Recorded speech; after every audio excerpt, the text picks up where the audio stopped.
Yeah, this is what I went and got when I dropped off the tractor.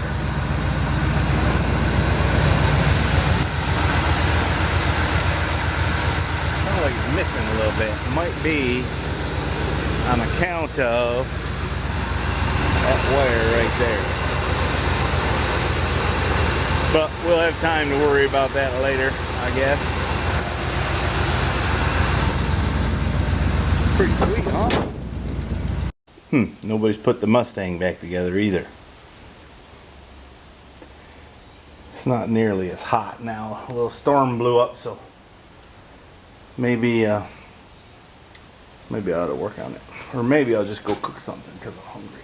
Seems like I wouldn't park on my extension cord. She's pretty good, but it's got a couple cancer spots there. Yeah. We're gonna play around with it and see what we see a little bit. All right, now it's a couple days later. Look there, LS motor. Huh? All right, that's not the reason for the video. I gotta finish up the video I started the other day. I ordered up some parts for the tiller. I did what I wouldn't recommend somebody do. I bought one of them Chinese carburetors. And it come with an air filter and a spark plug and stuff. I'm gonna see how it goes. If it don't work, I'll fool with the original carburetor. But it didn't come with enough gaskets, so I'm having to make one here. And I'm just using, this is a neat old trick for some of you might not know. Just take, this is an old 223 casing. Just use it to pop your holes. Stick it on there like so, and then take your hammer and whack it. But I'm not going to try and do that holding the camera, because the last time I did that crap, well, that happened. Then I happen to have one of these here, which is too small, but it'll be enough to get started. Always save your old gaskets, but you can't guess what I did with that gasket material last time. What I made. It's a much bigger carburetor. Anyway, let me trim that up a little bit more and it should be good to go. Now I need to make the little gasket for the air cleaner. So what I'm going to do in this instance is put that on there, hold it down tight with one hand, take a little paint and spray it. That way I'll know where to punch my holes. Pretty smart, eh? See there? And now I got a little extra paint on my air cleaner. That'll be fine. Alright, I put a little gas in it. Don't you know it's dripping from the sediment bowl? Daggone it.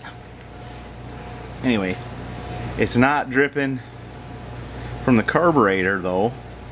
Anyways, I'm getting distracted. I robbed that gas tank off this thing which I had kicking around. Some guy came by here one time and told me what that was for, but I forgot. Briggs & Stratton, I think. Anyway, I'm getting ready to fire it up and see how it does here. Look, it's running.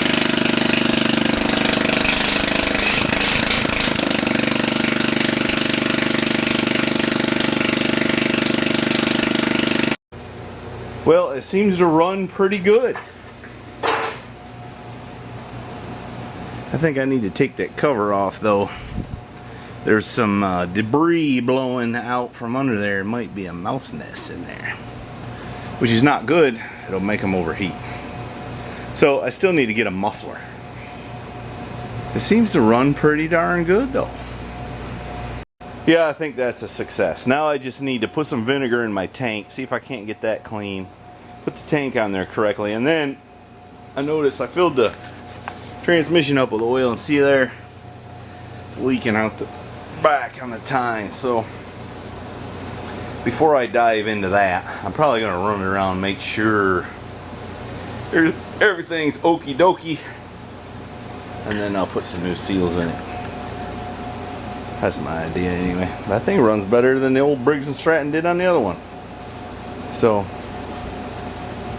Chinese carburetor and all. Alright, I'm going to go in the house for a little bit. Actually, I think I'm going to clean up my mess and push this one to the side. Next thing I'm going to work on is that Mustang, but that'll be another video. It's in the evening. And then when I get that Mustang together, it's time to put this together. and get it in there. I need to do some studying on that. I never put a LS motor together. I put a few small blocks and a Fords and big blocks and Pontiacs and maybe a Dodge or two. I did a 361 once. She caught me talking to myself out here. I'm gonna ring the bell. It's the end of the video. Thanks for watching. Subscribing's free. And so thanks for watching. Appreciate it.